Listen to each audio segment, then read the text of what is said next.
देखिए, नायका ने quarterly result यहाँ पे डिक्लेयर किए हैं और ऑलरेडी काफ़ी पिटाई हो चुकी है, 50% तक की गिरावट आ चुकी है।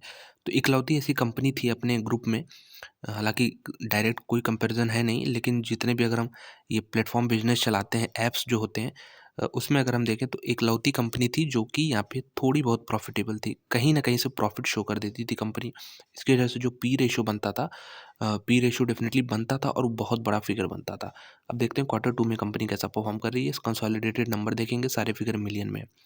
तो अगर हम इनकम देखें तो 1237 करोड़ का इनकम है। इसको मार्केट दोस्तों क्यों हाई वैल्यूएशन देता है, आज अभी आपको यहाँ पे क्लियर कट पता चलने वाला है।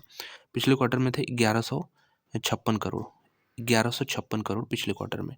1 साल पहले 890 करोड़।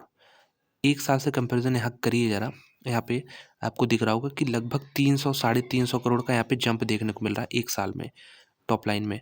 क्वार्टर ऑन क्वार्टर भी अगर हम देखें तो यहाँ पे ये क्वार्टर ऑन क्वार्टर रहा फिगर, यहाँ पे देख सकते हैं कि लगभग 70 करोड़ का जंप है 3 महीने के अंदर।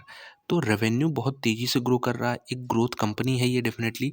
और यहाँ पे रेवेन्यू ग्रोथ करने से लेकिन कुछ होता नहीं अगर प्रॉफ़िट बनेगी नहीं तो। लेकिन मार्केट को क्या एक्सपेक्टेशन है कि ये कंपनी आगे चल के कहीं न कहीं बहुत भारी प्रॉफ़िट जनरेट करेगी, क्योंकि इंडिया में मार्केट कुछ इस तरह का यहाँ पे है। तो यहाँ पे अगर हम देखें कंपनी के खर्चे कहाँ आते हैं, मटेरियल कंज़म्पशन में कुछ प्रोडक्ट कंपनी बनाती होगी नायका पे अपने भी, तो यहाँ पे थोड़ा बहुत यहाँ पे यूज़ करती है। लेकिन ज़्यादातर जो गुड्स होते हैं इनको ये खरीदते हैं, तो यहाँ पे ये खर्चे आते हैं। इन्वेंटरीज़ में बड़ा चेंज आता है, पिछले क्वार्टर में यहाँ पे एडिशन हुआ था और इसकी वजह से टोटल एक्सपेंसेस पिछले क्वार्टर में कम आ रहा था। इस क्वार्टर में अगर हम देखें तो टोटल एक्सपेंसेस बढ़े हैं। और इसके अलावा प्रॉफिट बिफोर टैक्स कितना बन रहा है, तो ये 8 करोड़ 75 लाख, 8 करोड़ 75 लाख पिछले क्वार्टर में, 8 करोड़ 34 लाख 1 साल पहले यहाँ पे मात्र 1 करोड़ 36 लाख। तो पिछले साल से तो हम कहें कि बहुत ही बड़ा जंप है। लेकिन आपको ये भी समझना होगा कि कंपनी का मार्केट कैप कितना है। मार्केट इसको काफ़ी हाई वैल्यूएशन देता है, इसलिए कि ये नहीं कि आप 1 करोड़ के प्रॉफिट शो करो। एटलीस्ट मार्केट एक्सपेक्ट करता है कि आप डबल डिजिट में आओ। तो यहाँ पे देख सकते हैं 8 साढ़े 8 करोड़ से बढ़ के 8 करोड़ 75 लाख हुआ है। हालांकि ये पिछले क्वार्टर में इन्वेंटरीज का यहाँ पे फ़ायदा ज़रूर मिला था, लेकिन हम कह सकते हैं कि जो मार्केट के एक्सपेक्टेशन है उसी में ये रिजल्ट आए हैं। ऐसा नहीं कि नेगेटिव चला गया है ये या प्रॉफिट कम हो गया है, भले ही थोड़ा सा बढ़ा हो।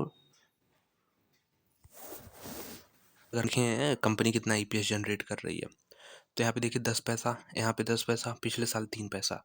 तो बहुत ही ये कम है। अभी भी जो मार्केट एक्सपेक्ट कर रहा है, मार्केट इसको टाइम दे रहा है कि आप अभी भी प्रॉफिट शो करो जल्दी। अगर नहीं होता, अगर ये टाइम रन आउट कर जाते हैं इससे, तो यहाँ पे डेफिनेटली बहुत सीवियर पनिशमेंट देखने को मिला। ये जो 50-60% गिरा है दोस्तों, ये कुछ भी नहीं है। इसलिए क्यों? क्योंकि यहाँ पे अगर आप देखें तो अगर 1 साल का ईपीएस निकालें तो 50 पैसा भी नहीं बैठ रहा है, 50 पैसा भी नहीं बैठ रहा है। अगर हम आप पी निकालेंगे बैठ के, तो इसका कंपनी का पी जो है लगभग 2000 रुपया, 2000 का रेशियो आएगा। तो इनसेन वैल्यूएशन है, 2000 पे कोई कंपनी नहीं ट्रेड करती।